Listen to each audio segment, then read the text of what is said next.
Hey team, Cam here from Training Talk. Welcome to this week's episode of the Endurance Coaching Business Podcast. Almost forgot what it's called. We're only up to episode 2, so I think you could cut me some slack there. So today we're going to talking about how to build a better business while you're in your off season. So basically, during the season, I know coaches are flat out feeling swamped. Don't really have time to work on their business because they're so busy working in their business, coaching their clients, that sort of thing. So the off season is sort of a perfect time to focus on a few different things around building a better business, going back to the basics. So it's the same concept that you likely recommend to your clients in endurance coaching, where you need them to take a bit of a break in the off season, but you also want them to build back stronger. So maybe strength training, maybe run blocks, a whole bunch of stuff, maybe for them to go back and focus on the basics. And when they come back the next season, they're stronger. So when your business goes to the off season, you might not have as many clients. So you want to come back to the new season with a better business. So what are some things that you can do in the off season? So the main thing is to do a bit of strategy and planning. So it's a great time to think about the big picture. What are your goals for the next season? What are your goals for the next few years? What worked well last year? What could be improved? And basically how to better serve your clients and grow your business. So first thing, take some time to brainstorm, come up with a plan, what you actually want to achieve with your business. Next thing is to make sure you know your numbers. So you can't really put a plan in place if you don't know exactly where you are now. So take stock of your current situation.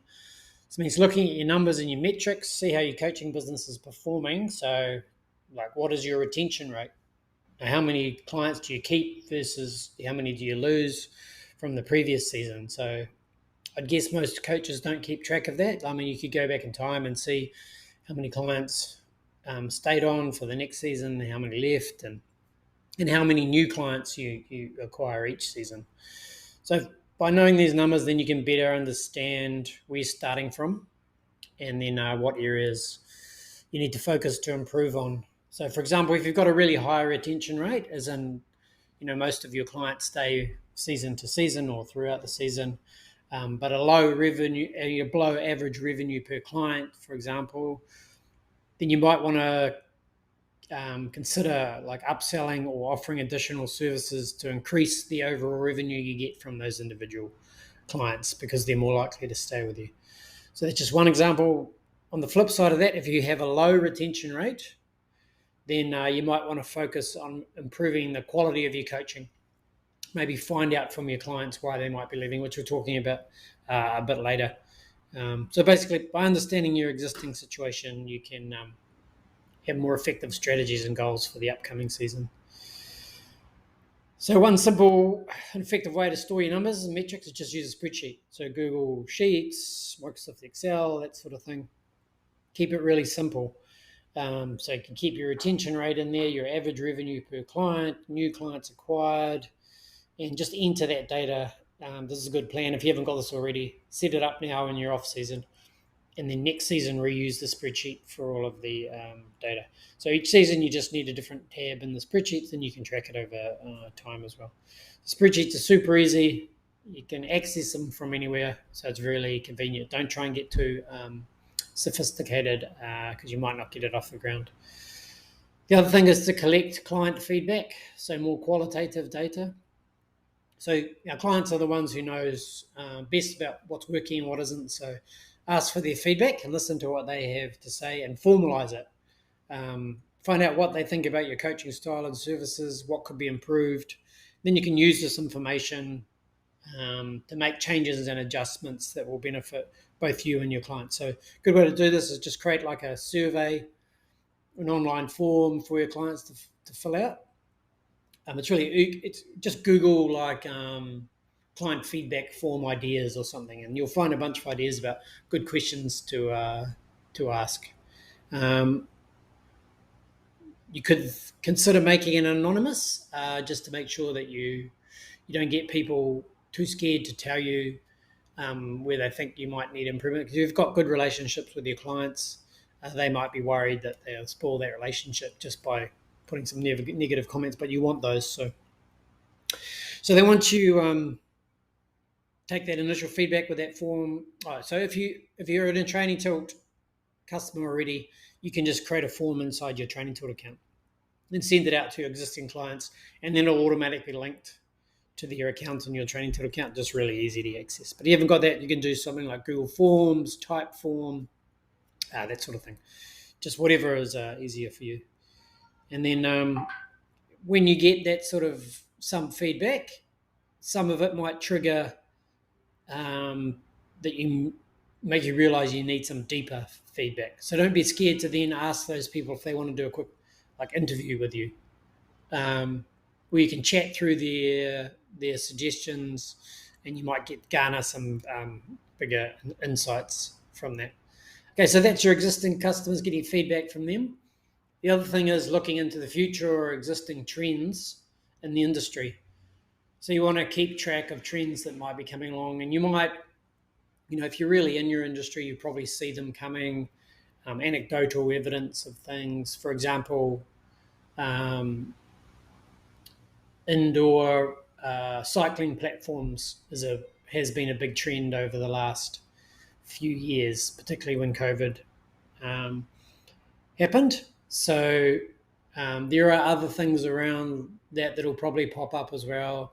A lot of stuff around technology and nutrition and that sort of thing. So by staying informed with that sort of thing, you can make your programs more valuable and effective for your clients, and also be more appealing if they want to get involved in these new trends. So a good tool to use that, a good tool to use for finding out trends like that is the Google Trends tool. So you can basically go to the Google Trends tool, type in some keywords, similar to like if you're Google searching. So you might want to put in Zwift. So if you put in Zwift, you might see that there's been some growth over time and maybe slowing down after COVID and that sort of thing. And then at the bottom of the Google Trends tool, I won't show you now if you're watching on video, but basically at the bottom of that, then based on your original search terms, it'll suggest some more, which is a great way of uncovering additional trends based on one trend. So I'll put the graph in the show notes for the podcast, but if you go to the link of the blog to see that, that might be useful. So once you've gathered all this information, seen some trends, got feedback from your clients, then you might want to develop some new coaching programs. So, so you're getting that from your understanding of your metrics that you've collected, your feedback from your clients, and potential industry trends that are happening. So this allows you to then innovate and experiment with these new ideas.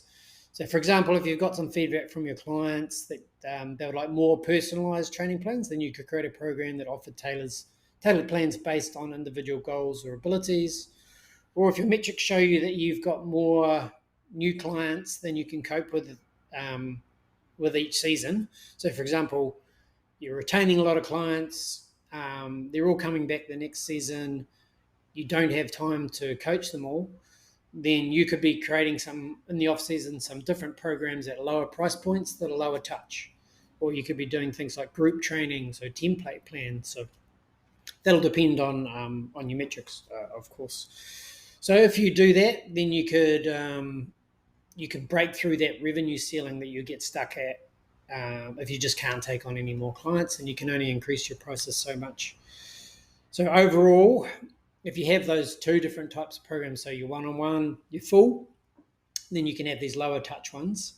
And then people can move in between them as well. So that enables you to create like a bigger pool of athletes that you're actually generating revenue from, and they can move back and forth as well. As opposed to if you're just doing one-on-one coaching, you can't cope with them all, you send them away and they go off to some other coach, and then they never come back to you. So that revenue can be lost for you forever. So there's a few different formats of coaching programs that you might want to think about. So multiple pricing tiers for one-on-one coaching, so different levels based on the service that you'll give them.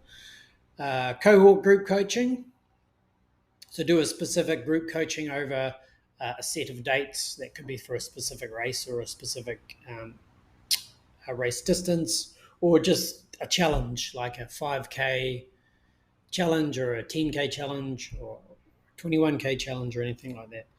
Evergreen group coaching is another option where you're always doing group coaching. You might have a series of training plans. People are jumping in and out of the coaching, and it can just continues to roll and roll, and it doesn't matter when people come in. So you might have Zoom calls or things where you talk about general topics and people can ask questions, and they might all be on different cycles of the plan, as opposed to the cohort group coaching where everyone's training to the same specific dates. And then just downloadable training plans. So it's a simple one. You can just create your training plans and offer them for sale as one-off price. You can do that in Training Tilt if you're a Training Tilt coach, where they can get access to your Training Tilt account, use the interactive training plan tools, or download them as PDFs. So you can choose to do how you want that to work inside the platform. And self-service training plans. Sorry, I mentioned that already, built into that.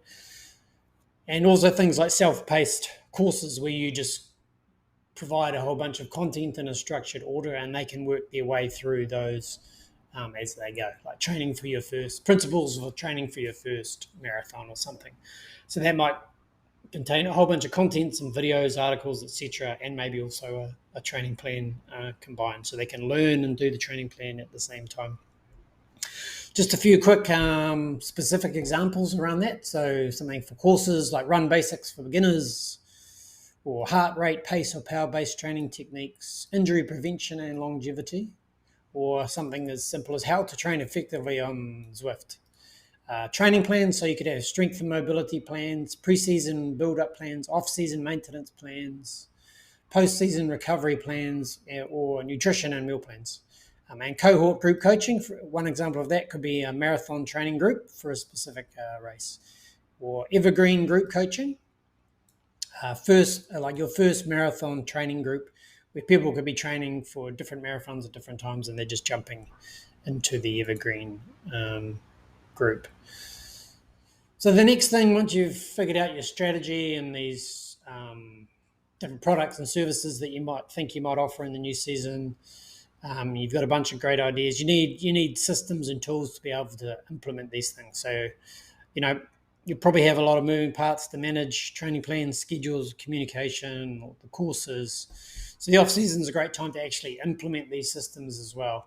When you're not distracted constantly by having to build training plans, get your client training prescribed before the week starts, and analysing training and that sort of thing.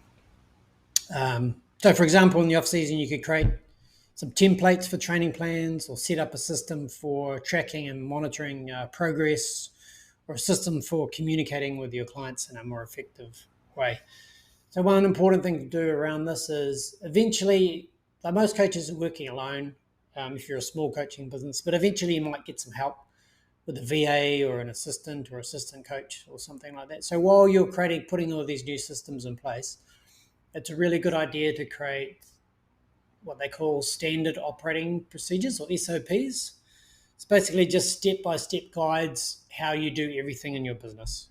So you might think, oh, well, I do it all myself, so no one else knows how to do it. But like I say, when you bring new people in as you grow, or if you need to step out of the business for a while, if you don't want to then go rushing around trying to remember and document everything that happens in your business. So the off season, while you're creating these new processes and systems, is a great way to do that. So here at Training Tilt, excuse me, we use a tool called Notion. So I'll put the link in the show notes or in the description if you're watching the video. Where we put all our SOPs, and it's like a tree structure. You can create your data in a tree structure. You can lay out things however you want to lay out. It's really easy to copy and paste, take screenshots of your process, copy and paste it. So when I set up my SOPs, I just do the process myself. I'm just doing it once. It doesn't take much extra time as I'm doing it, just typing out little short instructions. putting in screenshots, being really explicit about where you do it, links to the systems that you use, details about username and passwords, a bunch of stuff. So you could use things like Google Docs for that as well. But Notion, I really love, and it's a really good tool for that. And then a coaching platform. So Training Tilt's a coaching platform. I'd love it if you used us to implement a bunch of your new products and services. Or if you're a Training Tilt coach already, you can go in and create all these plans and those online memberships, or whatever products that you want to offer. But there's plenty of other coaching platforms that you can use as well. Not many that, like, there's an all-in-one platform where you can take payments, onboard your clients, offer products and services, and prescribe and analyze training. So, like I said, I would love you to come over and use our platform.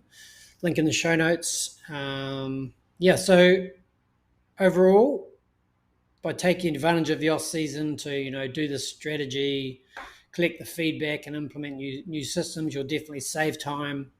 I mean, it'll take a little bit of time to get up and running, but that's why you do it in the off season when you've got more time. But then you can become more efficient and ultimately create a better experience for your clients. So that'll lead to better financial results for your coaching business as well.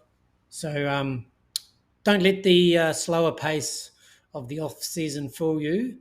It's a good time to take a bit of a rest, but it's also the perfect time to invest in the success of your future coaching business. So thanks again for watching and listening, and I'll talk to you again next week.